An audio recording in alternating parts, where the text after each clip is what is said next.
les slides. Alors, juste pour... Ouais, c'est lancé. Vous avez tous eu la... C'est bon, ouais.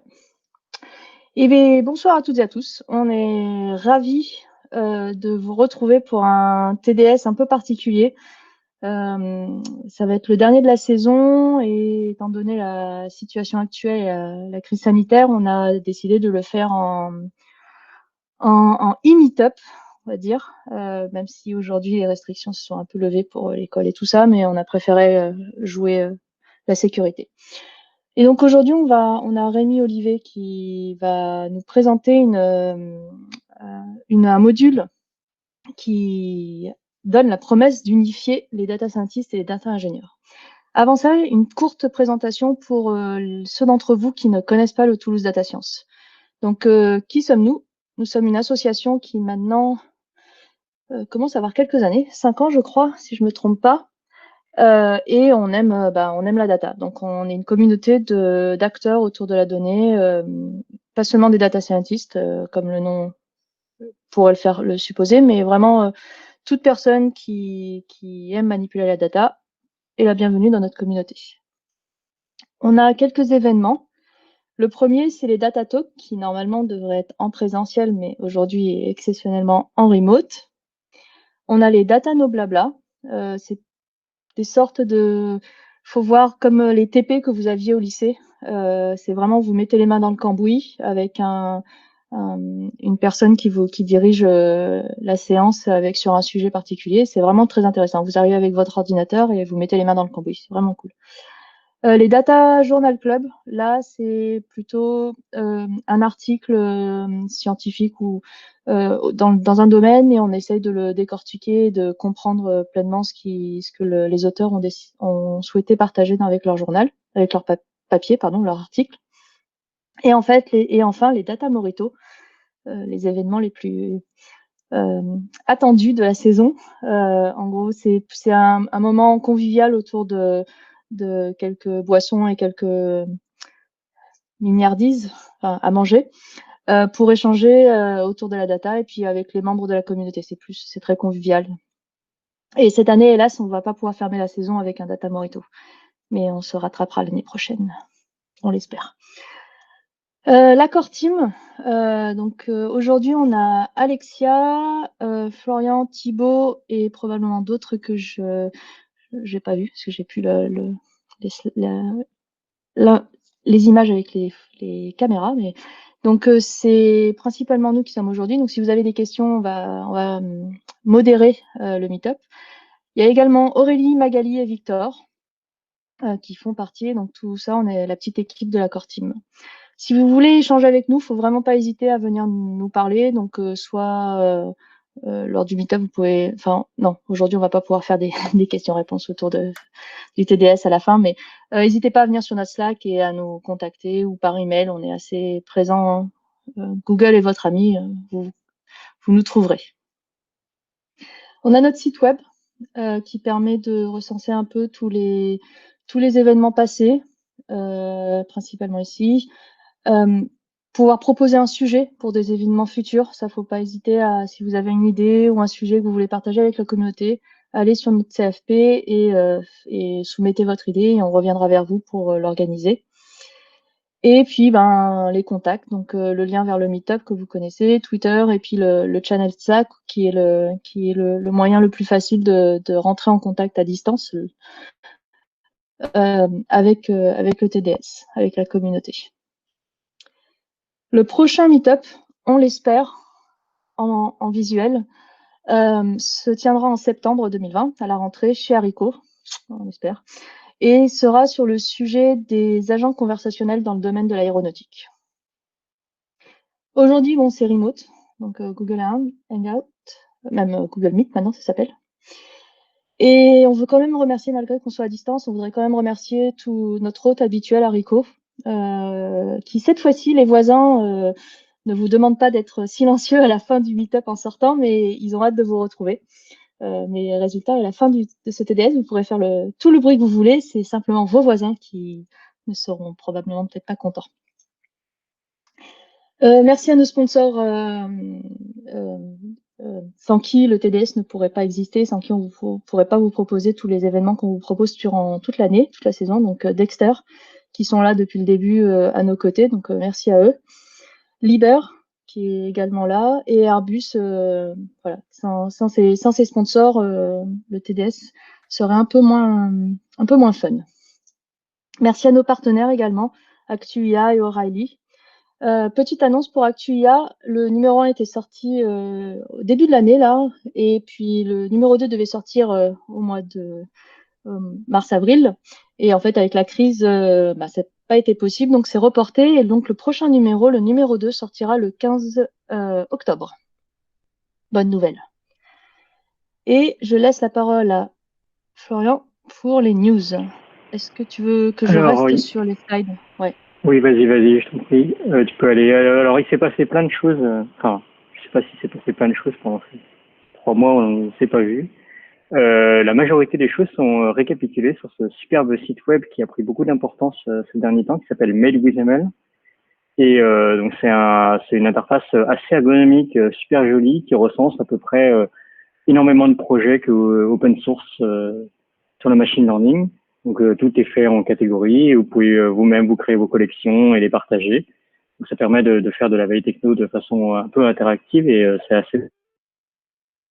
Et les dernières avancées ou les derniers codes qui sont publiés, parce que d'habitude, par exemple, il y a des sections par conférence. Si tu veux aller à la slide suivante. Donc, par exemple, sur Mail with ML, vous avez une section CVPR 2020 qui recense tous les papiers qui ont open sourcé leur code. Alors, CVPR 2020, c'est Computer Vision for Pattern Recognition. C'est une des plus grandes conférences machine learning basée image qui se produisait du 14 au 10, enfin, qui se produit la semaine dernière. Donc sur le lien qu'il y a sur les slides, vous pouvez retrouver les papiers qui ont eu les prix de Best Papers. Et sur Made with ML, vous pouvez retrouver quasiment, enfin beaucoup de tous les codes qui ont été open sourcés. À savoir que si vous êtes intéressé par les conférences, la majorité d'entre elles sont passées virtuelles en ce moment. Et il y a ICML qui est une autre grande conférence de machine learning qui se déroule début juillet. Et un petit clin d'œil un peu moins drôle, c'est le biais dans le machine learning, donc le rappel mensuel, hebdomadaire, quotidien du biais dans le machine learning. C'est un papier qui est en train de faire le tour d'Internet en ce moment, pour des mauvaises, pas forcément pour des bonnes raisons, qui à partir de réseaux de neurones génératifs arrivait à générer des visages à partir de versions fortement downsamplées. Le petit problème, c'est qu'ils se sont entraînés sur un jeu de données avec la majorité de personnes qui sont de couleur blanche. Et donc, si on passe Barack Obama, on obtient quelqu'un de blanc qui n'est pas forcément de bon ton au vu de la situation actuelle. Et donc, c'est un petit... je suppose que ces pauvres... Enfin, c'était très... Le papier a l'air très intéressant, mais le problème, c'est qu'ils vont faire ce que les gens en font à vite détourner.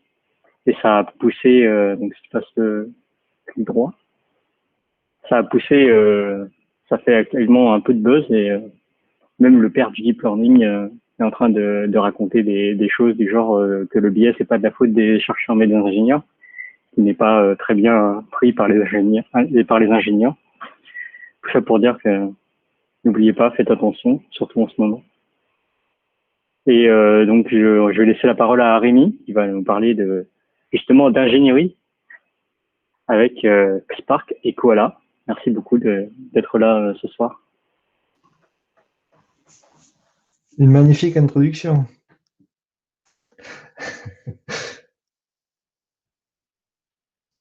Allez, je te donne la main, Rémi. Ouais. Tu dois pouvoir maintenant partager tes slides. Ouais. Je les partage.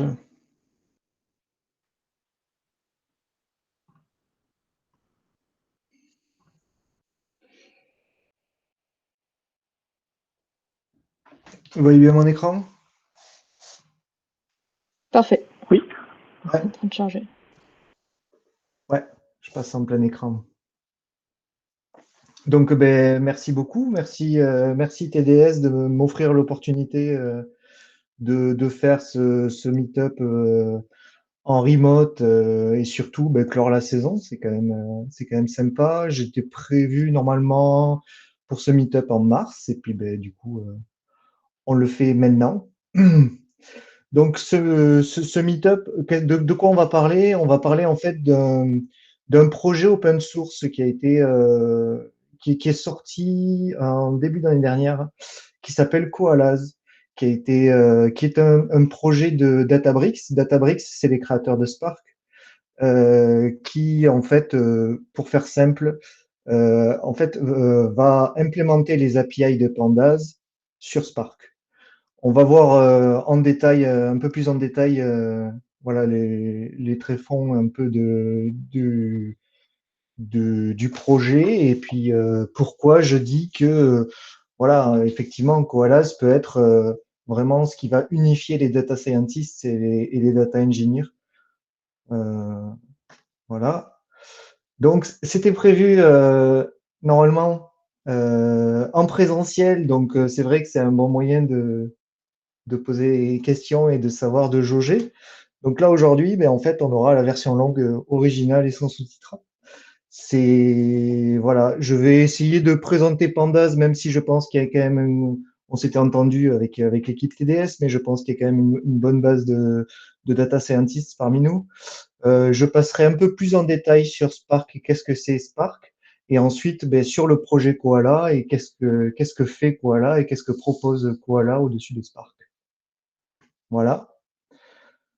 On va commencer par le voyage dans la data science. Généralement, pendant notre phase d'apprentissage et puis effectivement, quand on suit des MOOC ou on fait des études, on apprend à utiliser Pandas parce que c'est une des meilleures solutions pour analyser et nettoyer notre donnée. Quand on a de l'analyse de petites données, on utilise Pandas parce que c'est super fast et c'est vraiment la bonne approche et la bonne solution. Quand on analyse des gros lots de données, on passe sur de la manipulation de data frame dans Spark. Et là, c'est complètement différent. C'est deux DSL qui sont complètement différents. Ça n'a plus rien à voir. Et c'est là où Koalas vient unir un peu ces deux mondes entre Spark et Pandas.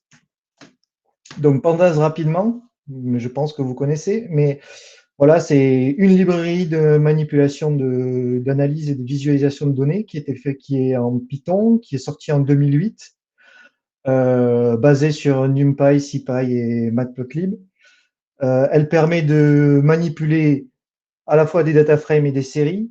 Voilà, pour schématiser un peu, deux séries, ça donne un data frame si on a les mêmes index. Mais vraiment pour schématiser, le data frame, c'est une structure de données, voilà, comme une spreadsheet, et la série, c'est juste un array de données à une seule dimension. Pourquoi alors Pandas est généralement, alors si on suit les benchmarks, généralement plus performant que d'autres outils de manipulation. Il fait du calcul en mémoire, il permet d'agréger la donnée et de gérer les time series. On est aujourd'hui en juin 2020, on est sorti, la version 1.0.5 vient tout juste de sortir.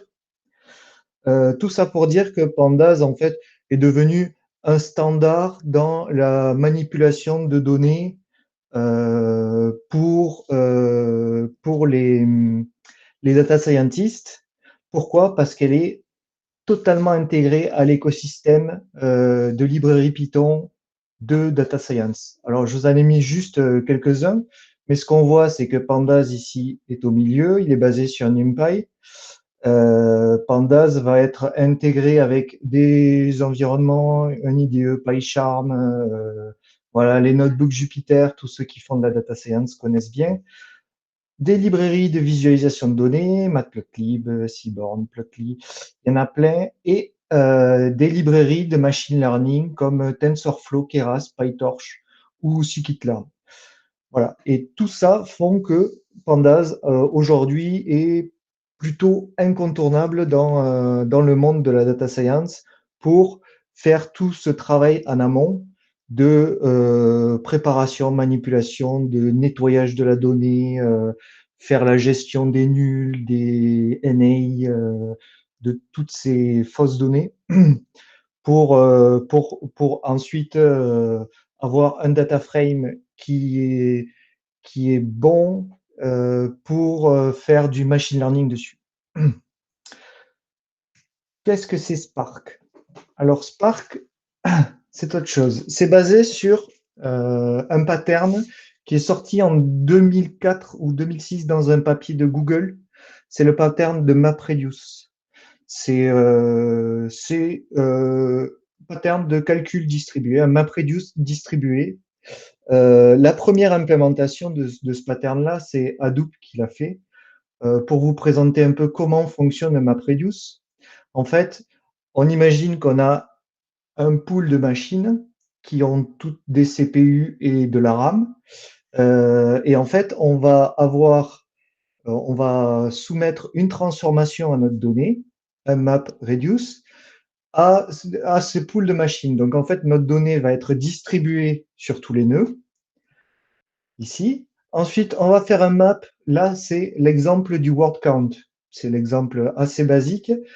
On va compter à chaque fois, au moment du map, on va juste assigner un mot à une valeur numérique qui va être 1.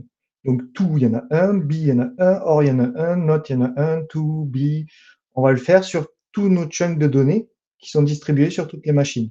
On va faire un premier reduce qui va se faire au niveau de la machine, de l'exécuteur, même de la tâche sur ces machines.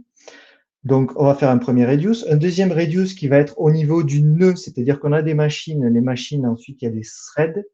Donc, en fait, là, on est au niveau thread. Ensuite, on est au niveau machine. Et ensuite, on fait le dernier reduce qui va s'appliquer cross-machine pour vraiment compter nos mots dans notre texte.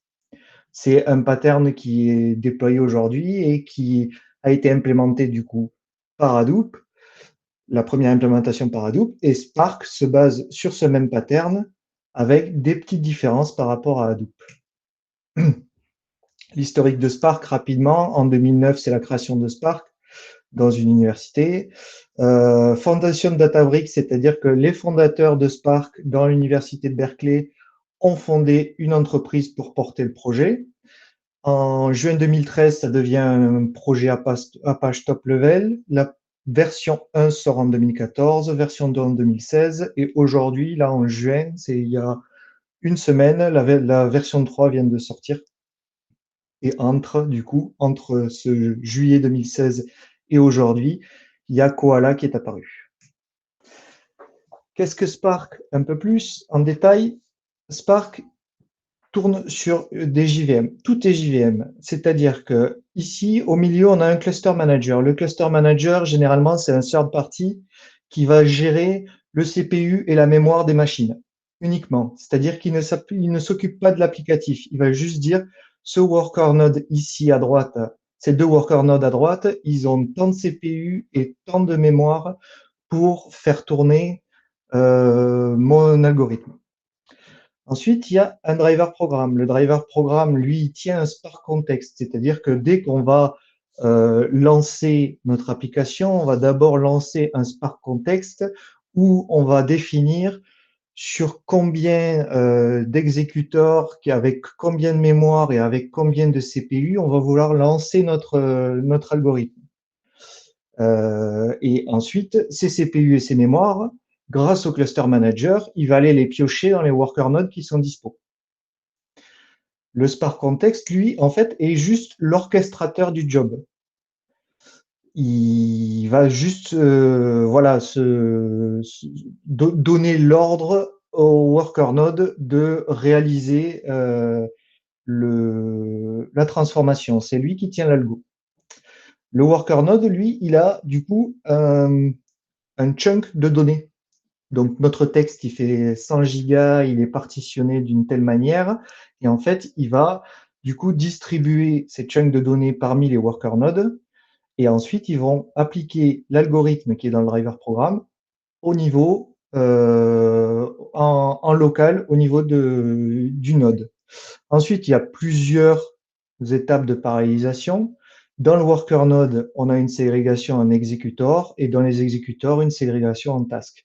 Donc, on est vraiment sur du calcul parallélisé, du calcul distribué sur ici, dans notre exemple, deux worker nodes. Et ensuite, on a continué à paralléliser en exécuteur et en tâche. Donc, voilà dans les grandes lignes ce que fait Spark. Et forcément, qui dit calcul distribué dit problématique liée au calcul distribué. Donc, imaginez un data scientist qui a l'habitude de faire de manipuler des data frames pandas sur sa machine en local ou sur un super serveur parce qu'il a besoin de 35 gigas de mémoire et je ne sais pas combien de CPU. Voilà, il arrive là dans un monde de calcul distribué avec énormément de problématiques parce que du coup, on va distribuer notre calcul, on va avoir plusieurs choses à gérer, le partitionnement de notre donnée, on le verra un peu plus en détail. Mais voilà, forcément, il y a des problématiques qui sont complexes liées au calcul distribué. Rapidement, les API, un petit historique. En 2011, la première API, c'est l'API bas niveau qui a été la création des RDD. Donc RDD, c'est Resilient Distributed Dataset. C'est une collection d'objets JVM non typés, c'est juste des objets. Et c'est des objets immutables. C'est-à-dire que chaque transformation va créer un nouvel objet. À partir de là, ils ont créé en fait les bases du calcul distribué pour Spark. Donc, ils ont implémenté tout ce qui est map, filter, le reduce, toutes ces méthodes qui sont liées au calcul distribué. En 2013, ils ont créé une API un peu plus haut niveau qui se base sur le RDD. C'est pour ça qu'il y a les petits carrés rouges là. Il se base sur le RDD. C'est une collection d'objets qui est typée cette fois-ci. Et le type, il est commun à tout. C'est un type raw. Ça a permis en fait de commencer à travailler sur de l'optimisation de code. C'est-à-dire que sur le RDD, la personne qui manipulait des RDD était libre de faire ce qu'elle voulait. Il y avait une API, il y avait un DSL qu'il fallait suivre, mais ensuite, à l'intérieur, l'algorithme qu'on voulait faire, on pouvait faire ce qu'on voulait avec. Ici, on commence à avoir un DSL un peu plus complexe qui est géré par Spark. Il manipule des rows et c'est lui qui, du coup, va amener des optimisations Catalyst. Le Catalyst, c'est un projet qui est sorti en même temps que les data frames qui permettait d'optimiser les plans logiques de notre algorithme. C'est-à-dire que si on va faire un filtre, si on fait une transformation et puis un filtre derrière, de lui-même, il va dire, ben non, mais on va d'abord filtrer avant de transformer notre donnée. Voilà, c'est ce genre d'optimisation qu'apporte Catalyst, entre autres. Et Tungsten, c'est un autre projet qui est l'optimisation en fait, de l'utilisation du CPU et de la RAM sur nos worker nodes. Et le dataset, c'est un data frame, mais fortement typé, c'est-à-dire qu'on retrouve vraiment les types integer, float, string.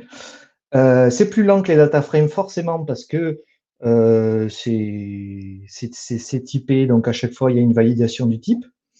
Mais voilà, ça a mené quand même un énorme avantage, c'est que l'erreur de typage, du coup, est levée directement à la compilation. Pour ceux qui ont fait du Spark et qui manipulent des data frames, quand on essaye de manipuler une string ou quelque chose comme ça, ou un integer et qu'on fait un +1, et en fait, il s'avère que c'était une string qu'il y avait dans notre colonne, eh bien, on le voit des fois au bout de 15 minutes de compute, parce que d'abord, il a lu le fichier, puis il l'a distribué, puis il a commencé à appliquer une première transformation.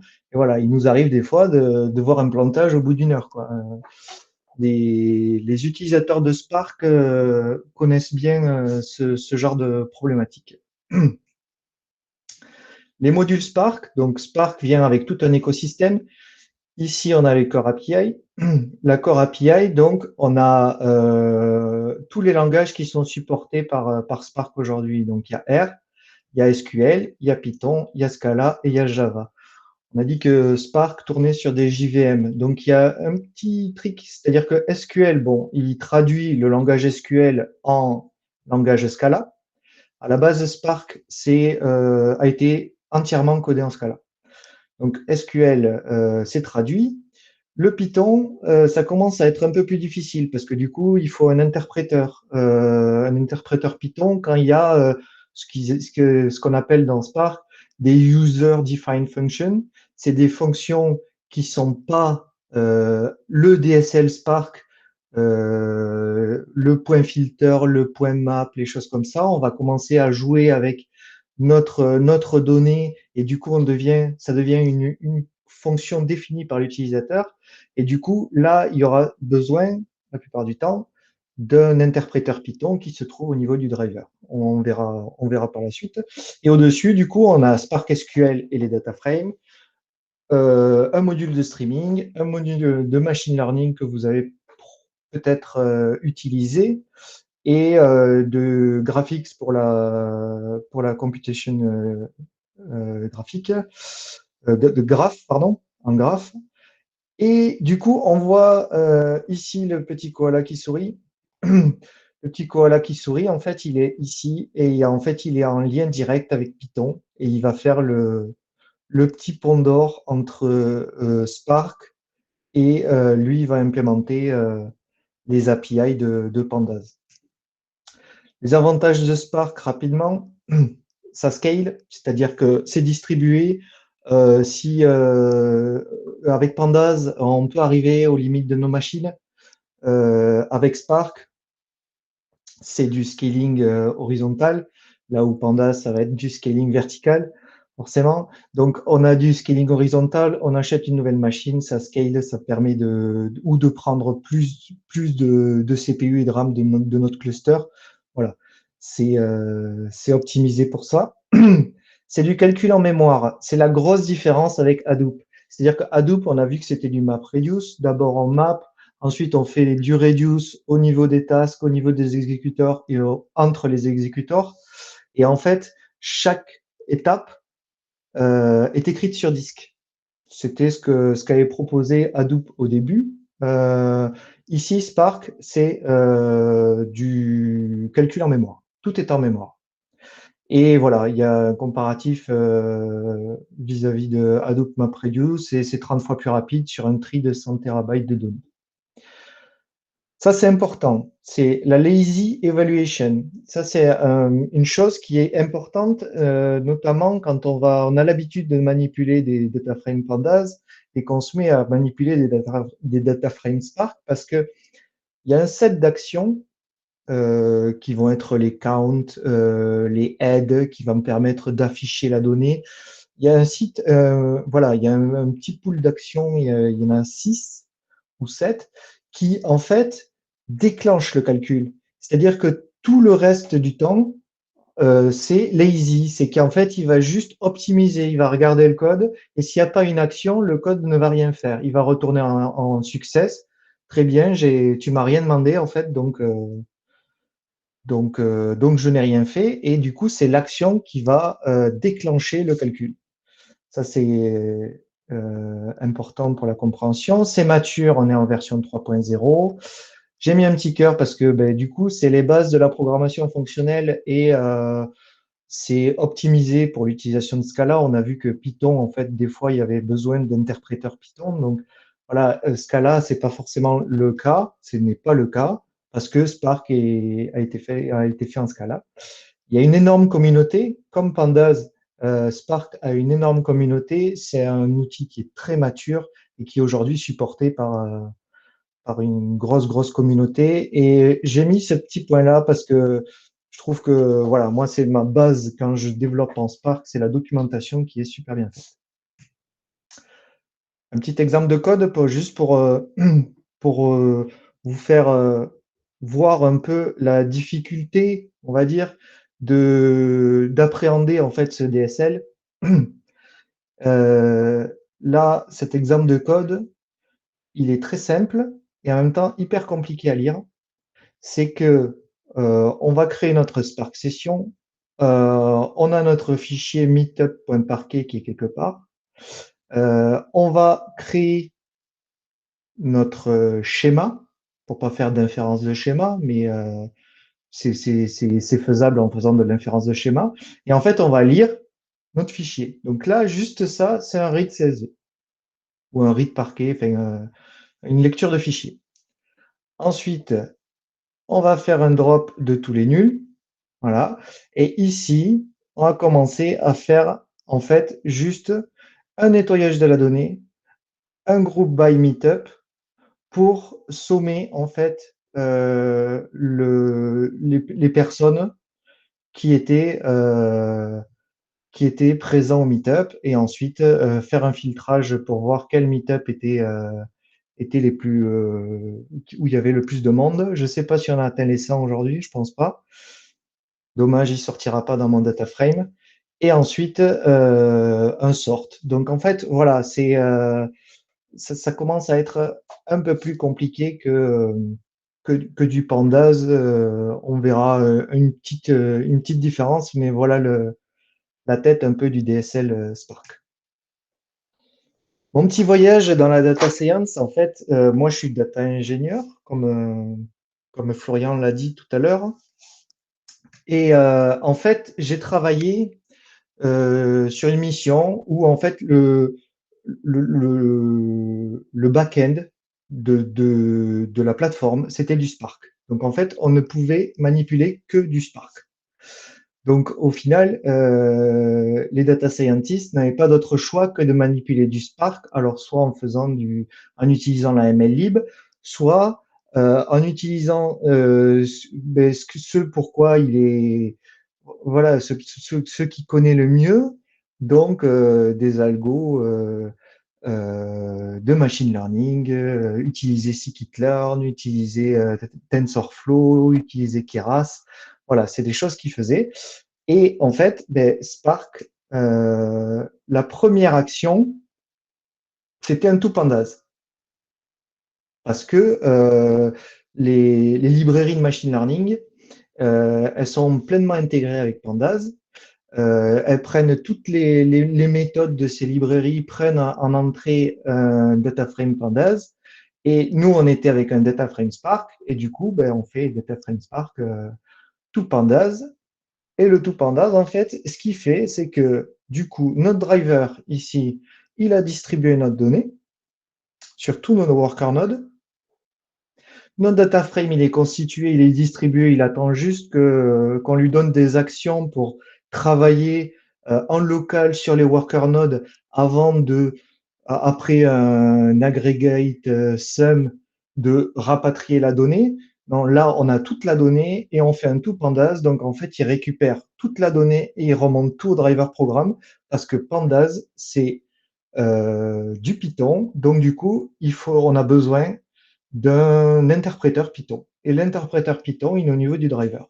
Donc en fait, ici, on se retrouve à se dire, bon, on va faire du big data, on a beaucoup de données, ça rentre plus j'arrive plus à manipuler la donnée sur mon Jupyter Notebook. Je vais utiliser du Spark, et puis en fait, j'utilise du Spark, je distribue ma donnée, et ensuite, hop, je mets tout au niveau du driver. Le driver, il est dimensionné, il a un nombre de CPU, un nombre de mémoire, une quantité de mémoire qui lui est allouée, et du coup, il se retrouve avec un out of memory au niveau du driver programme, comme il avait sûrement sur son laptop.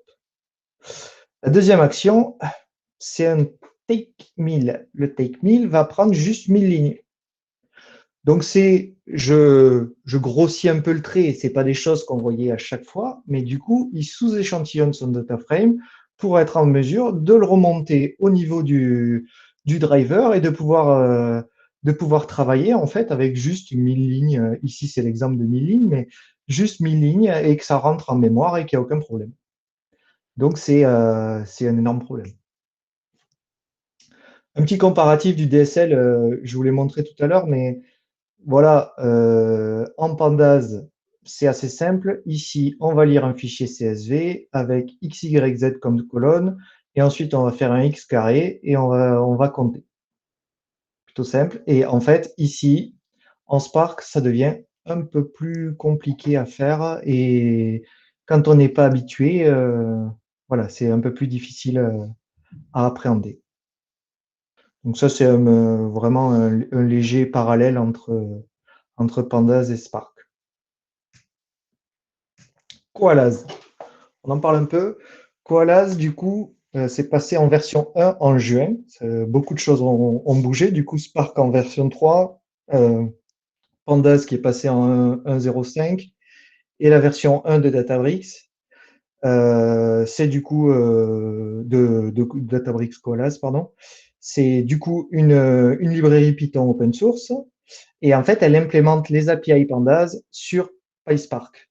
C'est PySpark, c'est Apache Spark pour Python. Chose à savoir, c'est que si jamais il y a une méthode qui existe dans Spark et qui existe dans Pandas aussi, c'est Pandas First. C'est-à-dire que voilà, ils vont implémenter dans Koalas l'attendu de la méthode qu'il y a dans Pandas. Et ensuite, il y a un maintien de la compatibilité entre Spark et Pandas. On peut passer d'un data frame Koalas à un data frame Pandas et d'un data frame Koalas à un data frame Spark avec des méthodes de la librairie. Hop, je vais vous montrer rapidement. Alors, vous voyez bien le notebook? Juste une personne qui dit oui. Parfait. Ouais, c'est bon, je pense. Nickel, impeccable. Donc là, on est sur la plateforme de Databricks qui propose en fait un notebook pour faire du Spark et du coup qui supporte Koalas. On ne pourra pas voir les gros bénéfices de Spark, notamment sur un apply avec un fichier de 3 Tera de données, malheureusement parce que voilà, j'ai pas les moyens et que j'ai que la version community de Databricks. Et en fait, la version community de Databricks, elle ne propose qu'un nœud de 15 gigas, juste un driver Spark de 15 gigas, mais au moins, on peut commencer à voir les similitudes. Et en fait, ce qu'on se rend compte, c'est que voilà, là, ici, c'est la méthode pour créer une série qui est identique à Pandas. On va y passer. Là, c'est la création du data frame. Ce qu'on voit, c'est que derrière, c'est du Spark qui tourne, ici, et on a accès à tous les avantages de Spark, c'est-à-dire une UI et de la parallélisation, même si ici, c'est de la parallélisation juste sur un nœud. Il y a l'implémentation des méthodes comme le get de mise, par exemple, sur ma colonne C, qui est string. Voilà, je peux faire un get de mise dessus, ils l'ont implémenté. Création d'un data frame. Ici, c'est ce dont je vous ai parlé, la conversion entre Spark et Koalas. En fait, ici, je crée une Spark session, je crée un data frame à partir d'un data frame ici Panda. Et du coup, je fais Spark data frame.toKoalas. Et en fait, ça me retourne un data frame Koalas. Databricks.koalas.frame.dataframe. Voilà, on a exactement la même chose avec Pandas. D'un data frame Pandas, on a un data frame Koala, exactement de la même manière. Il y a la gestion des types, il y a la vue de la data, du coup, le head. Et chose hyper importante ici, ce qu'on voit, c'est que le head ici du data frame Panda retourne la première ligne de notre data frame. Et ici, le data frame Koalas, c'est pas forcément la même, c'est pas forcément la même ligne. C'est-à-dire que si je le relance ici, ça peut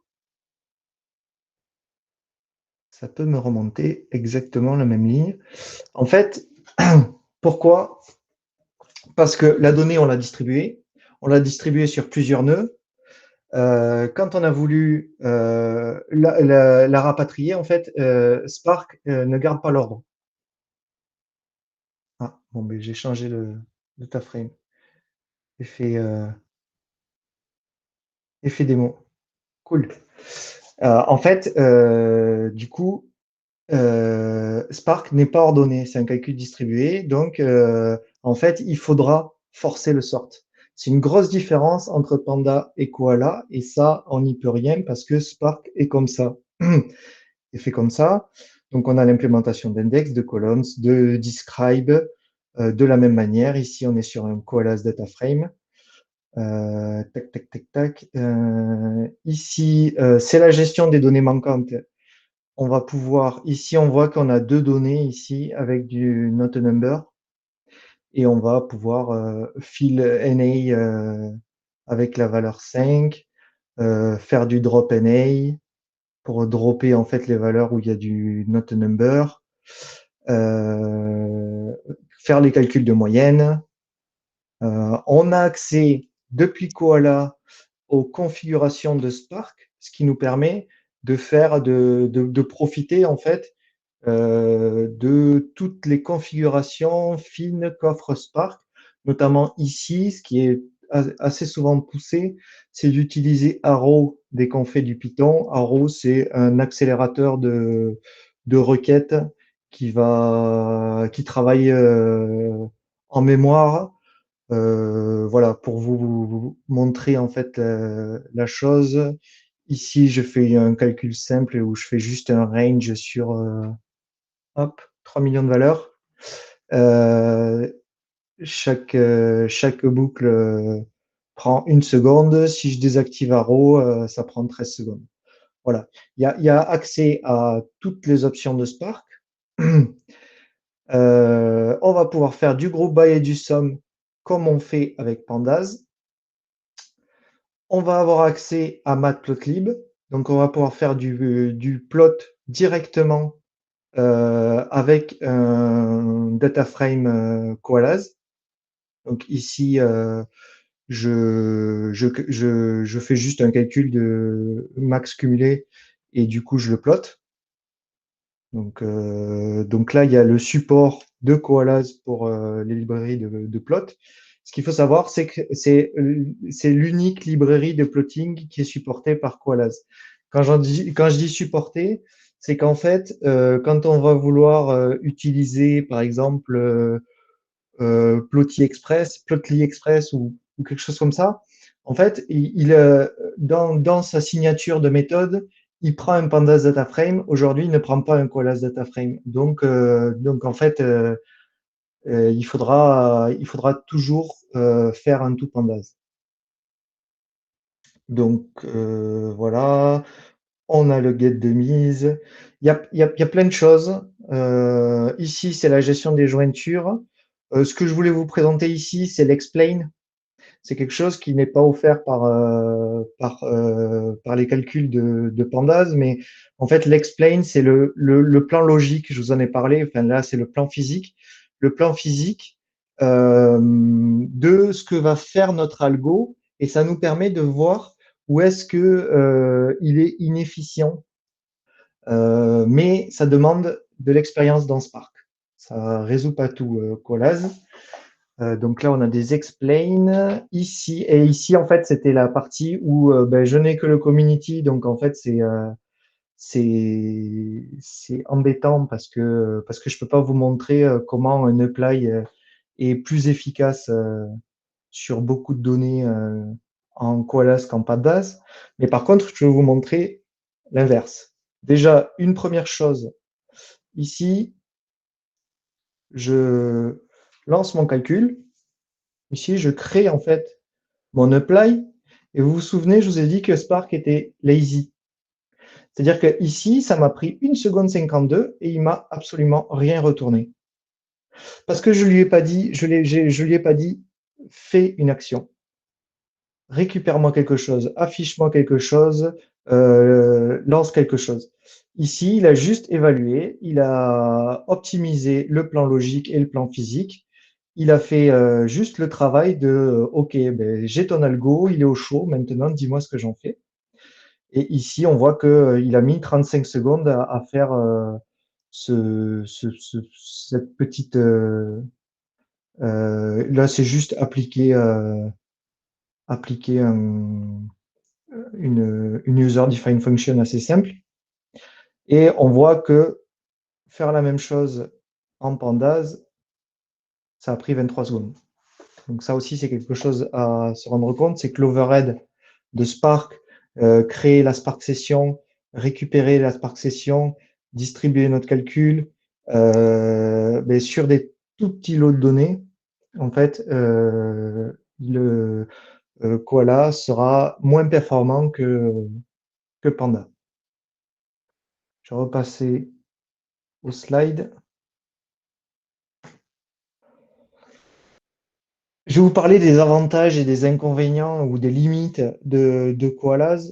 Du moins, ce que moi j'ai remarqué, ce que moi je relève en tant que data ingénieur, il y aura peut-être d'autres choses que des data scientists verront, mais voilà, je vous le présente. La différence, l'énorme différence entre Koalas et Pandas, les gros avantages de Koalas, c'est que ça profite de la puissance et de l'optimisation de Spark. C'est vraiment la première chose. Ensuite, ce que j'ai remarqué, en fait, c'est que ça facilite la transition entre le monde de la data, c'est-à-dire je manipule mes data frames Panda, au monde du big data. C'est que je manipule toujours des data frames. Cette fois-ci, c'est des data frames Koalas. Sur ces data frames, j'ai exactement les mêmes API et les mêmes méthodes et les mêmes fonctions que sur mon data frame Pandas, sauf que derrière, c'est du Spark qui se lance. C'est en fait, toutes les méthodes sont traduites en langage PySpark. Énorme avantage, c'est pas de nécessité d'apprendre un nouveau DSL. Et un test que j'ai fait qui est assez drôle, c'est que en fait, on travaille sur notre Jupyter Notebook sur un petit lot de données, et puis on veut transiter sur du big data où on commence à avoir des trop gros lots de données, mais en fait, c'est exactement la même manipulation que je fais, le même travail de nettoyage ou d'optimisation de notre dataset que je fais. Et bien en fait, il suffit de faire import pandas ASPD en import databricks.koalas ASPD. Et en fait, on garde exactement le même code par la suite. La communauté, alors c'est un projet qui est super jeune. Aujourd'hui, ils en sont quand même déjà à la version 1.0. Elle est supportée par une grosse entreprise qui est Databricks. Aujourd'hui, ils ont travaillé. Au début, j'avais les pourcentages sur les API qui sont implémentés parce qu'au début, il les donnait et il les communiquait. Aujourd'hui, il les communique plus trop parce que ben, voilà, voilà, il communique plus les pourcentages, mais en tout cas, il travaille sur toutes les API de DataFrame Series, Group By, DataFrame Group By et Series Group By, d'index, multi-index, les fonctions spécifiques comme le toDateTime, pas DataTime, le get de mise, des fonctions un peu plus spécifiques Pandas, les fonctions relatives au plot. Et ici, un screenshot du projet GitHub. Sur GitHub, ce qu'on voit essentiellement, c'est qu'elle est active parce que le dernier commit, c'était il y a 12 heures. Il y a 40 contributeurs, il y a énormément de contributeurs. Bon, il y en a forcément 2-3 qui bossent chez Databricks et qui sont les plus gros contributeurs sur ce projet. Voilà, il est vivant, c'est de l'open source, n'hésitez pas à participer et à venir faire des pull requests sur ce projet si le cœur vous en dit. Les limitations. Les limitations, il y en a quelques-unes, forcément. Des limitations, notamment sur le support des librairies Python. Comme je vous ai dit tout à l'heure, les librairies de machine learning, par exemple, on prend l'exemple de scikit-learn. Scikit-learn, aujourd'hui, il y a des méthodes scikit-learn qui prend en paramètre un data frame pandas. Et bien, c'est toujours pas le cas pour Koalas. Et du coup, on aura besoin de faire un toPandas sur notre data frame qui a été préparé comme un data frame Koalas, donc avec du Spark. Et au final, pour refaire un toPandas, parce que la librairie, dans sa signature, ne prend que le data frame Pandas. Une énorme autre limitation est l'ordre. Je vous ai mis un exemple dessous. L'ordre, c'est vraiment une grosse limitation, surtout quand on a l'habitude de manipuler des data frames Pandas. C'est vraiment une énorme limitation parce que on ne sait pas dans quel ordre et il va falloir forcer à chaque fois notre data frame à faire un sort. Là, je vous ai pris un exemple qui combine un peu les deux. C'est que j'ai utilisé une librairie de plot qui est Plotly Express, je pense, qui va me dessiner un chart en 3D avec un abscisse, le day, un ordonnée hour, et puis en fait en Z le count. Et on se rend compte que quand on va le faire en Koalas, mon Koalas data frame, il va falloir que je sorte en premier mes valeurs, que je fasse un toPandas pour ensuite avoir exactement le même affichage, le même graphe. Et l'expertise du calcul distribué. C'est une grosse limitation de Koalas. Il faut savoir que ça, c'est totalement subjectif. Il faut savoir que Koala, ça peut rendre en fait le calcul distribué à portée d'un utilisateur de DataFrame Pandas. Mais en fait, c'est faux parce que je vous ai dit qu'il y avait énormément de problématiques liées au, au calcul distribué. Je vous en ai mis une petite liste ici. On retrouve dans mon schéma le driver programme avec la Spark Session qui tourne sur une JVM. Déjà, la JVM. La JVM, il faut comprendre la gestion de mémoire qui est faite par la JVM, les heap size, c'est plus du Python. Au niveau des exécuteurs, du coup, on a nos subsets de data frame Spark qui tournent avec l'algo qui tourne sur des JVM aussi. Notre data frame, il y a une notion de partitionnement, c'est-à-dire que mon data frame, j'ai choisi de le partitionner suivant une clé qui va me donner, par exemple, je sais pas moi, mon fichier CSV où j'en ai qu'un, où j'en ai 50 en fait. Et bien, mes 50 fichiers CSV, quand je vais les charger, en fait, ils vont être distribués sur 50 exécuteurs différents pour le paralléliser. Et en fait, cette notion de partitionnement, cette notion de gestion de partition, ça entraîne des problématiques de shuffle et de data skew. Le data skew, c'est quoi? C'est une de mes partitions fait 13 gigas et l'autre des partitions fait 100 kilos. Ben, en fait, je vais avoir un exécuteur avec 13 gigas de données à analyser et un exécuteur ici, l'exécuteur 2, avec seulement 100 kilos. Donc, au final, voilà, on voit qu'on n'a pas bien parallélisé notre traitement. C'est quelque chose qui est assez commun dans la gestion des calculs distribués. Le shuffle, c'est quoi? C'est les jointures, par exemple. Quand je vais faire une jointure entre deux data frames, j'ai mon premier data frame qui est distribué sur mes 20 exécuteurs ici. J'ai mon deuxième data frame qui est distribué sur mes 20 exécuteurs.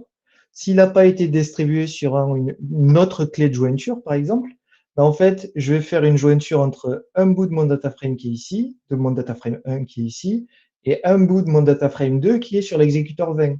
Donc forcément, quand on va faire la jointure, il va y avoir de l'IO et on va shuffle la donnée entre les exécuteurs et on va les balancer. Et ça, en fait, ça donne des performances qui sont absolument horribles en Spark. Voilà, ça c'est un exemple aussi, c'est la gestion ce dont je vous avais parlé, qui est la user defined function. En Python, en plus, on a dit que la user defined function, elle vient au niveau du driver, du programme du driver, parce qu'il y a besoin d'un interpréteur Python. Mais l'UDF, en fait, c'est une boîte noire pour Spark C'est-à-dire que tout ce qui se fait dedans, Spark qui dit ben, j'ai confiance, c'est le développeur qui a décidé de faire une UDF, de faire ce traitement-là. Mais en fait, une UDF ne profite pas des optimisations, je vous en ai parlé, des projets Catalyst et Tungsten. Il va pas profiter de ces optimisations-là parce que c'est une boîte noire. Donc en fait, il va pas dire ben non, mais là, tu as fait un filter derrière une transformation ou un sum, tu aurais dû le faire avant. Voilà. Euh, voilà, la gestion de l'orchestration, forcément, quand on fait du Pandas, on est sur du monoserveur. On sait que ça va tout va se faire dans ma mémoire en local ou dans ma mémoire sur mon serveur à distance. Ici, il y a toute une orchestration entre les serveurs avec la gestion de la haute dispo et du failover. C'est vrai que je n'en parle que maintenant, mais forcément, Spark et le calcul distribué, Spark aussi gère ce qui est reprise après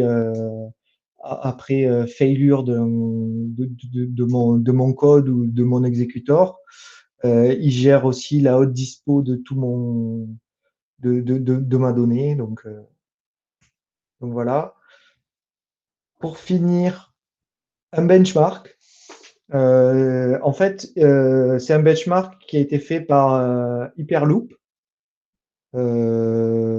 C'est les teams Hyperloop des États-Unis. Malheureusement, c'est pas celle de Toulouse. Mais voilà, c'est en fait Hyperloop. Les data scientists d'Hyperloop utilisaient Pandas énormément pour préparer leurs données. Ensuite, ils sont passés à PySpark. En fait, ils ont eu énormément de mal à passer de Pandas à Spark dans le DSL et dans la manière de réfléchir le code et dans la manière de penser l'algorithme. Et en fait, ils ont migré assez rapidement sur du Koalas et ils ont fait voilà, un benchmark qui montre bien d'un côté que Pandas, sur des petits nombres de lignes, ici on a les lignes et le temps en secondes de notre algo, sur un petit nombre de lignes, Pandas va être plus rapide que Koalas et que PySpark.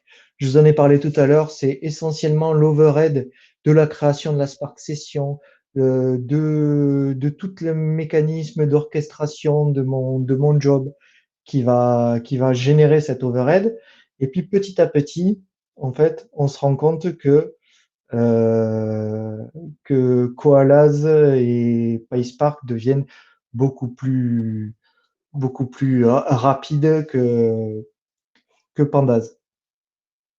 Ce qu'ils affichent, eux, et que j'ai trouvé sympa, c'est que en fait, ils disent que Pandas, c'est facile mais lent. Koalas, c'est très difficile à faire mais rapide. Et en fait, Spark, pardon. Et en fait, Koalas, c'est l'entre-deux, c'est facile et rapide. Et je crois que j'ai fini.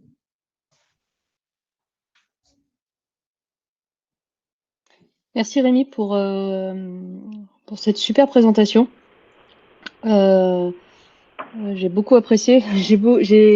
J'ai rigolé quand au tout début tu as montré que les data scientists qui passent à Spark, la première chose qu'ils font, c'est tout Pandas. Ça, comment dire, ça a joué une corde personnelle les peu de fois où j'ai essayé de me mettre à Spark. Ce que je vous propose, c'est de marquer vos questions dans le chat. Donc, c'est le bouton en haut à droite à côté de l'heure. Et je vais ou plutôt, faites signe que vous voulez que vous voulez une question et j'indiquerai qui peut prendre la parole. Comme ça évite qu'on ait une cacophonie générale. Donc, lancez-vous si vous avez des questions. Sinon, N'ayez pas peur. ouais. On est gentil, vous le savez. C'est juste que là, on est en remote aujourd'hui. Je sais pas si. Moi, Bon, alors pour lancer les hostilités, j'en ai. Ah, si, Erwan. Ah. Bah, vas-y, Erwan. Vas-y, pose ta question, je poserai la mienne après. Oui, pas de souci. Merci pour la présentation. Moi, je voulais savoir, c'est un peu personnel presque comme question. J'utilise beaucoup les correlates dans les data frames en Panda et je voulais savoir si Koala implémentait les correlates et s'il n'y avait pas trop de problèmes justement de data shuffle quand on implémentait ce genre d'auto-jointure, si je puis dire, dans un data frame. Si ils les ont implémentés, ils travaillent énormément sur la manière d'optimiser justement ces shuffles parce qu'il y a beaucoup de choses qui sont faites parce qu'on est monoserveur et que c'est simple. Et effectivement, ils l'ont implémenté sur Koalas, notamment là tu prends l'exemple des correlates, mais ne serait-ce que le play. Le play qui est une horreur pour un data scientist quand on a beaucoup de données et qu'on a une méthode à appliquer à toutes nos rows, c'est une horreur. Et en fait, rien que ça a engendré en fait des shuffles dans tous les sens. Et du coup, ils ont travaillé sur de l'optimisation en mémoire et sur justement la réindexation du data frame pour que ça colle parfaitement à la, à ce qu'on lui demande de faire. Après, je pense que voilà, il faut quand même tester si les performances sont toujours au rendez-vous. Okay. Bah, en tout cas, ça donne envie de tester, effectivement. Voilà. Et voilà, il faut pas se brider parce que c'est de l'open source et on peut s'y lancer sans problème. Merci. Plaisir. Est-ce qu'il y a d'autres personnes qui auraient des questions? Bon, je vais lancer la mienne. J'ai une question qui me turlupine depuis un moment, parce que la grande question, c'est la mise en prod des modèles de data science ou des analyses de data science qu'on peut faire. Et d'expérience personnelle, quand on fait de l'explo, c'est plutôt Panda, et puis quand on va passer en industrialisation, en production, là, il faut réécrire tout le code en, en Scala ou en Spark. Est-ce que, ça serait la promesse magique, est-ce que si on a fait notre explore en Koala, on peut limite, alors c'est vraiment la lettre au Père Noël, est-ce qu'on peut limite juste prendre tel quel notre script et pouvoir l'industrialiser derrière sans réécriture ou quoi que ce soit? C'est vraiment la lettre au Père Noël. Hein. C'est-à-dire sans réécriture. Effectivement, de toute façon, c'est du Spark derrière, donc il n'y a pas besoin de réécrire. Tout ce que tu as écrit en Koalas, c'est du Spark derrière, donc il n'y a pas. Tu peux directement. Tu peux directement, en fait, derrière, c'est un data frame Koalas qui est sensiblement identique à un data frame Pandas, à un data frame Spark, pardon. Et du coup, derrière, c'est du Spark adapté, voilà, au gros lot de données. Ok. Ce que je voulais dire, c'est qu'il n'y a pas nécessairement de traitement ou de. Oui. Bon, c'est une bonne nouvelle, ça.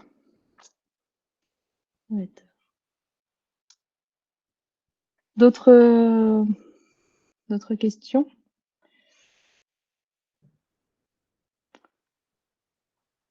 Comme l'impression que ce soir, nos invités. Ah, si. Vas-y, Evgeny.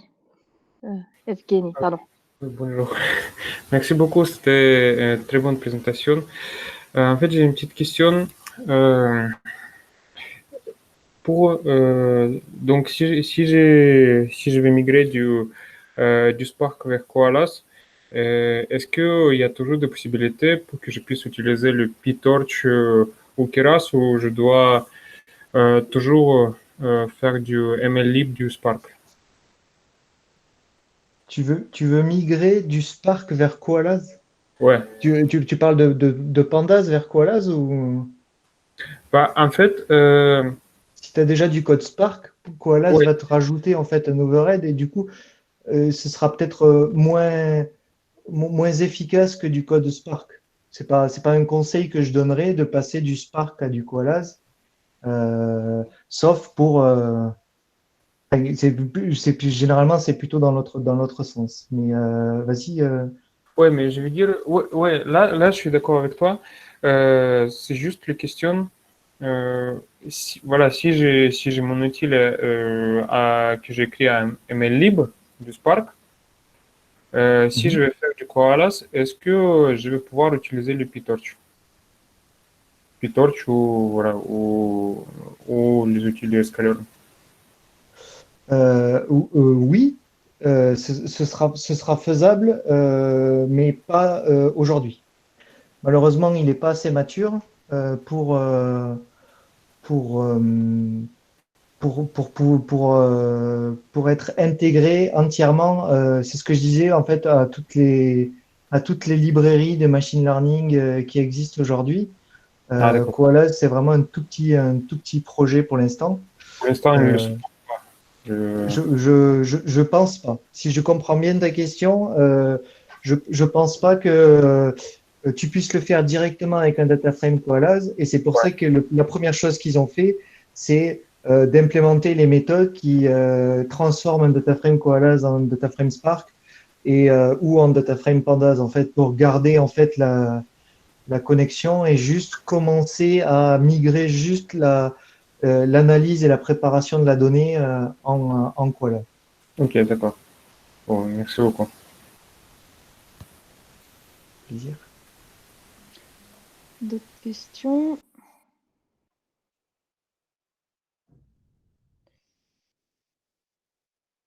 Oui, vas-y, Elisabeth. Oui, bonjour. Merci Bonjour. beaucoup, hein. C'était super intéressant. Moi, j'ai une petite question sur l'utilisation, parce que là, c'est la version 1.0, donc relativement jeune. Donc, il y a Hyperloop qui, si j'ai bien compris, est-ce qu'il y a d'autres utilisations que vous connaissez dans un monde, des projets un peu plus industriels, en fait? Non. Aujourd'hui, je travaille en service, donc c'est vrai qu'à chaque fois qu'il y a du Spark et des data scientists, je dis jetez un œil à Koala. Je pense que la jeunesse du projet fait que il passe pas forcément de suite de suite à ça, même si je reste convaincu que c'est un super pont d'or entre la data science et le calcul distribué. Mais aujourd'hui, ici, apparemment, il est utilisé par 28 personnes. Alors, qui sont ces 28? Je n'ai aucune idée. En tout cas, ce qui est énormément affiché par Databricks et les gens qui donnent beaucoup de meet-up, c'est Hyperloop. Donc, apparemment, c'est eux qui l'ont le plus poussé, je pense. Ok, merci. Avec plaisir. Est-ce qu'il y a d'autres personnes qui souhaitent poser des questions?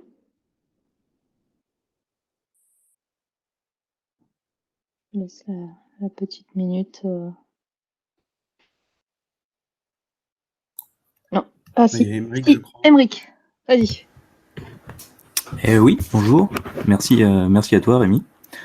Avec plaisir. Moi, j'aimerais savoir si les solutions alternatives, notamment Dask, et j'ai vu aussi récemment, il y a Vaex aussi, qui permet Mhm. d'explorer des fichiers d'une centaine de gigas. Donc, je ne sais pas si tu as déjà expérimenté et en quoi ça diffère de Alors, Koalas. le deuxième, non. Dask, oui, qui est essentiellement, en fait, c'est juste une solution d'orchestration d'algorithmes Python. Je l'ai pas réellement utilisé, mais c'est vrai que ça peut être mis en parallèle.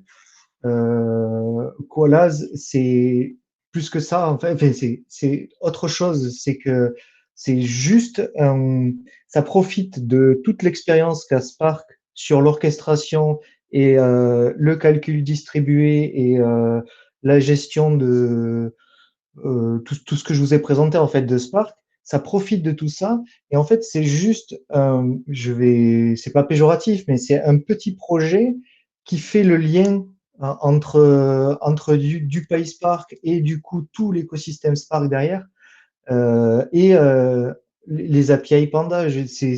C'est vraiment pour éviter d'avoir un nouveau DSL à apprendre. Voilà, donc je pense, enfin, moi je le vois comme ça. Dask, je l'ai jamais utilisé en production, clairement. Hein, mais voilà. Voilà mon avis là-dessus. Ok, super, merci.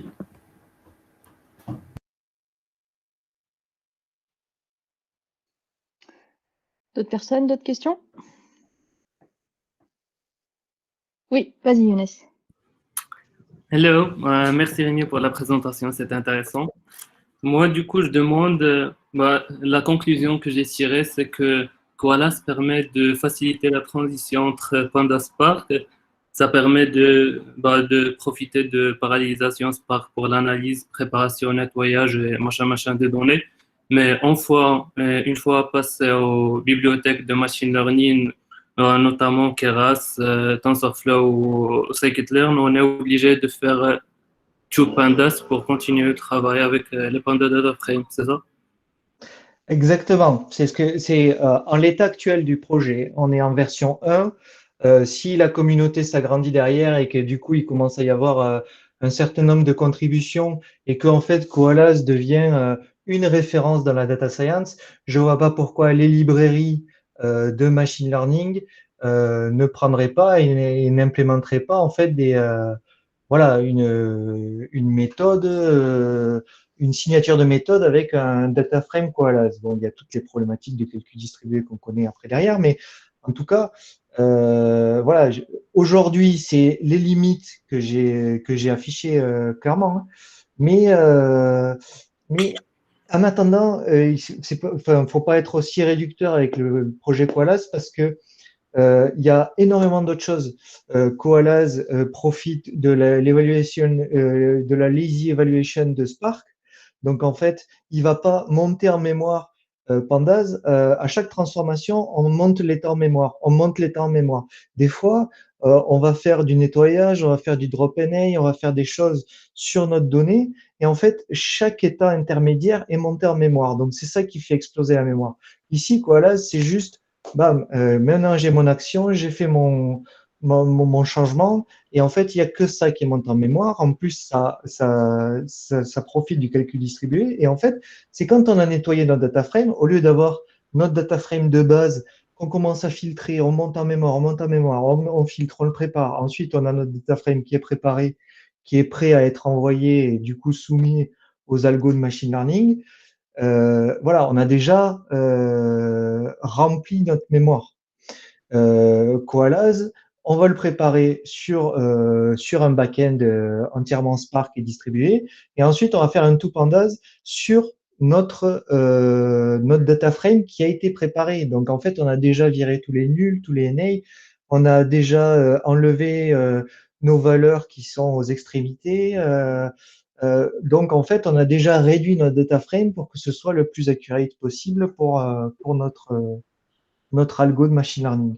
Donc, je pense que voilà, c'est une étape qui manque peut-être cette étape d'intégration avec tout l'écosystème, mais même aujourd'hui, ça propose quand même de gros avantages. D'accord, merci. Avec plaisir. Vas-y Samuel. Oui, bonjour. Ouais, donc voilà, c'est super intéressant. J'ai deux questions. En fait. La première, c'est sur la doc. Donc tu as dit que la doc, tu voyais que Pandas, PySpark, la doc était plutôt bien faite. Moi, quand j'ai utilisé les deux, je trouvais que c'était quand même sacré moins bien que Pandas. Donc voilà, je voulais savoir l'état de la doc de Koalas. Après, ma deuxième question, c'est sur l'état de maturité. Je veux dire, si aujourd'hui, quelqu'un qui veut commencer un projet, est-ce que c'est assez mature pour se lancer dans Koalas ou il vaut mieux attendre encore un peu? Et la dernière question, c'est assez générique. En fait, bon, je comprends entre Pandas et PySpark, c'est suivant la taille du data frame. Et est-ce que tu as une indication à peu près, je sais pas, en taille de data frame entre quand est-ce qu'il vaut mieux passer à PySpark et quitter Pandas? Alors, pour la question sur la doc, je sais pas. Koalaz, en fait, pour utiliser Koalaz, quand j'ai commencé à l'utiliser, j'utilisais la doc Pandas. Donc, je pense qu'il surfe un peu là-dessus. Et du coup, Koalaz, je sais pas, j'ai pas d'avis sur la documentation.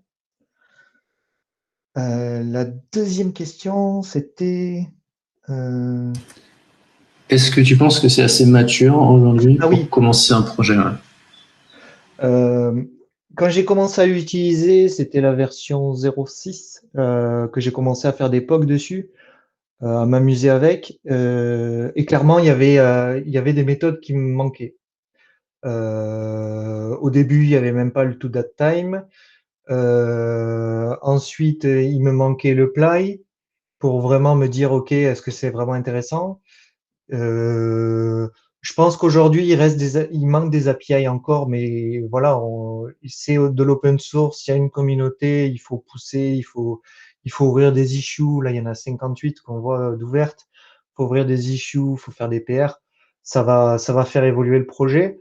Aujourd'hui, en l'état et en le passant en V1.0, je pense qu'il y a un certain niveau de maturité. Après, voilà, suivant les méthodes exotiques que tu utilises, peut-être que tu ne trouveras pas ton bonheur. Donc, effectivement, je pense qu'au niveau maturité, pour du traitement classique, on va dire, de manipulation de data frame, il y a quasiment tout. J'avais enlevé les pourcentages, mais ici, par exemple, sur les API, on était aux alentours des 80% des API implémentées. Donc, il en reste un petit bout, mais en fait, ils se sont concentrés sur les choses qui étaient le plus utilisées par les utilisateurs de DataFrame Pandas. Donc, je pense que c'est assez mature, mais qu'il peut y avoir des freins sur certaines méthodes qui sont peut-être pas encore implémentées. Mais qui viendront si on fait des issues ou des pull requests. Et ensuite, ouais, la dernière question sur la taille des data frames, la réponse que je donne généralement, c'est quand ça ne tient plus en mémoire. Hein. J'ai pas ça dépend de la machine sur laquelle on travaille. Aujourd'hui, je pense qu'avec cet outil, ce projet Koalaz, il y a moyen qu'on arrête d'acheter des super serveurs avec voilà, une seule machine et 3 Tera de mémoire vive et je ne sais pas combien de CPU. Voilà, il y a moyen aussi de commencer à profiter voilà, des opportunités, de la scalabilité horizontale et du calcul distribué. Donc ma réponse, c'est voilà, c'est quand ça tient plus en mémoire, faut arrêter Pandas. Ok, merci. Et ta réponse pour la doc, en effet, ça fait du sens parce que si on utilise Pandas, en fait, si tu utilises la doc Pandas, c'est suffisant pour le. Exactement.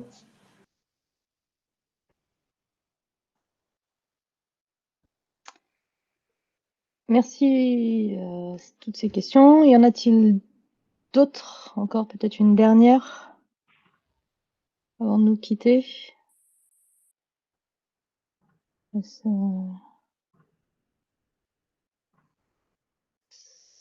semblerait pas. Et ben je vais tous vous remercier. Je vais remercier déjà. Ah oui, non. Merci Rémi. J'ai cru là. Merci Rémi pour vraiment cette super présentation et d'avoir pu clôturer la saison du TDS ensemble.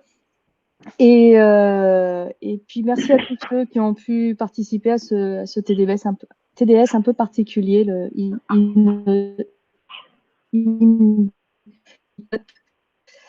On vous donne tous rendez-vous à la rentrée, en espérant et en croisant bien les doigts. Tout le monde croise bien les doigts pour qu'on puisse se retrouver dans une situation sanitaire un peu moins angoissante, on va dire, et surtout se voir en direct pour un joli Data Morito qu'on aura bien mérité. Et sur ce, je vais vous souhaiter une bonne fin de journée, un bon été, parce que c'était hier l'été. Et vous donne rendez-vous en septembre. Merci à tous. Merci beaucoup. Merci beaucoup. Merci Rémi. Merci. Merci beaucoup. Merci, Ami. Merci, bye bye.